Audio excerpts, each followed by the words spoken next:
Friends अस्सलाम वालेकुम and welcome to my channel A Z easy learns. आज का हमारा topic complete blood count CBC या फुल ब्लड काउंट एफबीसी है। It is a blood test. ये एक ब्लड टेस्ट होता है। इट हेल्प्स यानी ये क्या करता है, ये आपके जिस्म में मुख्तलिफ़ किस्म के बीमारियों को डिटेक्ट करने में मदद देता है। ये सीबीसी टेस्ट आपके ब्लड सेल्स को काउंट करता है और मेजर करता है। मुख्तलिफ़ सेल्स जो कि हम सीबीसी में मेजर करते हैं, उनमें पहले नंबर पर रेड ब्लड सेल्स जो कि आरबीसी जिसको हम कहते हैं। नॉर्मल रेंज इनकी 4 to 5.5 मिलियन पर क्यूबिक मिलीलीटर होती है। अगर आरबीसी कम है, मतलब 4 मिलियन से कम है, तो हम इस कंडीशन को एनीमिया कहते हैं। और ये अगर इंक्रीज़ हो जाए तो उस कंडीशन में हम इसको पॉलीसाइथीमिया कहते हैं। यानी ये 7 मिलियन पर क्यूबिक मिलीमीटर से ज़्यादा होते हैं। आरबीसी के मुख्तलिफ़ पैरामीटर्स होते हैं जिसको आरबीसी इंडाइसिस भी कहते हैं, जो सीबीसी में हम आरबीसी के साथ साथ इनको भी मेजर करते हैं। इनमें सबसे पहले हेमोग्लोबिन आता है। ये एक प्रोटीन होता है जो कि आरबीसी में पाया जाता है और ये क्या करता है, ये ऑक्सीजन को आपकी बॉडी में कैरी करता है और रेड ब्लड सेल को इसका रेड कलर देता है। इसकी नॉर्मल रेंज मेल में 13 to 18 ग्राम पर डेसीलीटर होती है और फीमेल में 12 to 18 ग्राम पर डेसीलीटर होती है। तो डिक्रीज़ हेमोग्लोबिन को हम एनीमिया, थैलेसीमिया या सिकल सेल एनीमिया ये कंडीशंस में हेमोग्लोबिन डिक्रीज़ होता है।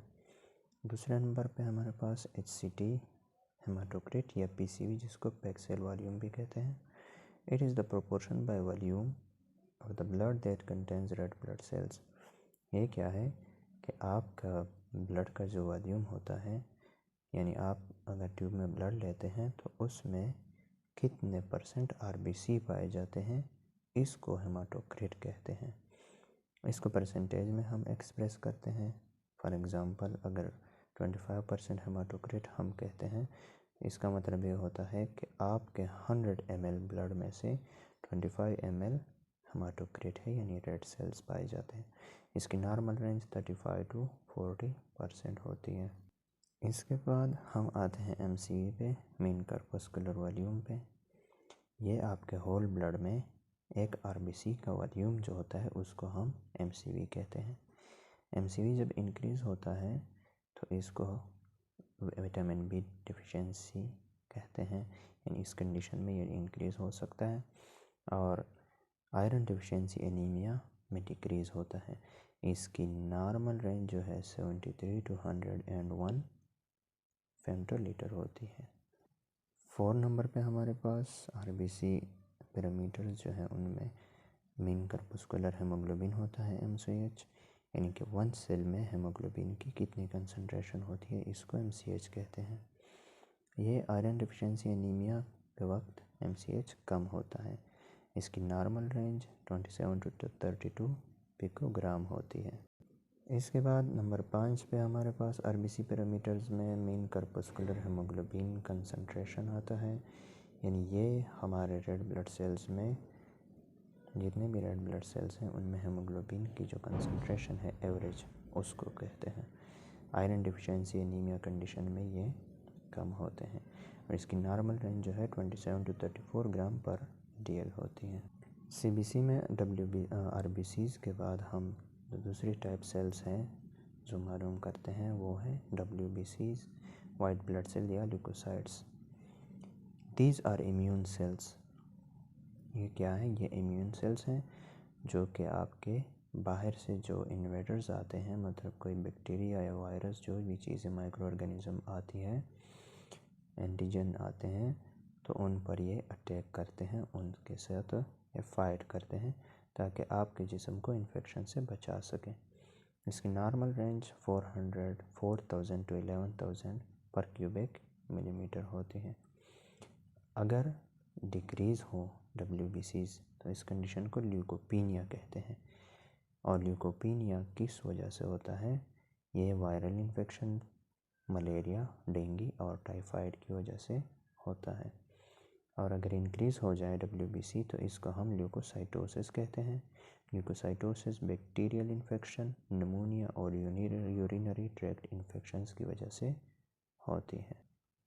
अब हम आते हैं WBC के टाइप्स पे, यानी हम WBC के जो टाइप्स हैं जिनको हम CBC टेस्ट में फाइंड करते हैं, उनमें पहले नंबर पर न्यूट्रोफिल्स हैं। ये 50 to 75% पाए जाते हैं। ये जब इन्फेक्शन आपको हो जाती है तो 3-4 दिन बाद ये एक्टिवेट हो जाते हैं। न्यूट्रोफिल जब इंक्रीज़ होते हैं तो हमें पता चल जाता है कि यहाँ पे बैक्टीरियल इन्फेक्शन होती है, और ये TB, टाइफाइड या इम्यून डिजीज़ की वजह से डिक्रीज़ होते हैं। दूसरे नंबर पे WBC जो हमारे पास है वो है लिम्फोसाइट्स। 20 to 30% नॉर्मली पाए जाते हैं। 7 से 8 दिन बाद एक्टिवेट होते हैं। तो जब lymphocytes increase thyroid disease, TB या मम्स जो कि वायरल इन्फेक्शन है उसमें ये इंक्रीज़ हो सकते हैं, और डिक्रीज़ हमारे पास एड्स या कैंसर की जो है ना उसमें डिक्रीज़ होते हैं। इसके बाद हमारे पास मोनोसाइट्स हैं, 2 to 6% पाए जाते हैं। वायरल इन्फेक्शन, मम्स और मीज़ल्स, इनमें ये इंक्रीज़ होते हैं। इसके साथ साथ नंबर 4 पे एजिनोफिल्स, ये वाइट ब्लड सेल की जो टाइप है 2 to 4% होती है। एलर्जी, ब्लड पैरासाइट या इंटेस्टाइन पैरासाइट्स में ये इंक्रीज़ होती है। एजिनोफिल्स आमतौर पर एलर्जिक रिएक्शंस और पैरासाइटिक इन्फेक्शन में इंक्रीज़ होते हैं।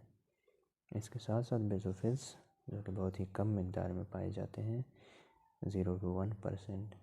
अगर आपको सीवियर एलर्जी है या कोई कैंसर है तो उसमें ये अपीयर हो सकते हैं। इसके साथ साथ CBC में हम थर्ड जो टाइप है सेल्स की वो है प्लेटलेट्स या थ्रोम्बोसाइट्स भी जिनको कहते हैं, वो मालूम करते हैं। इसकी normal range 1.5 lakh to 5 lakh पर क्यूबिक मिलीमीटर होती है। ये जब इंक्रीज़ हो जाते हैं तो उस कंडीशन को थ्रोम्बोसाइटोसिस कहते हैं। थ्रोम्बोसाइटोसिस हेमरेज, फ्रैक्चर या इंजरी की वजह से हो सकती है, यानी इस कंडीशन में प्लेटलेट्स इंक्रीज़ हो सकते हैं।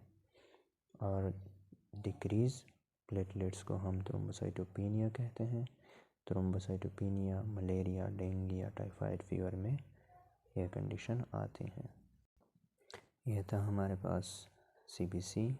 इसमें अगर कोई भी क्वेश्चन है तो आप कमेंट सेक्शन में पूछ सकते हैं।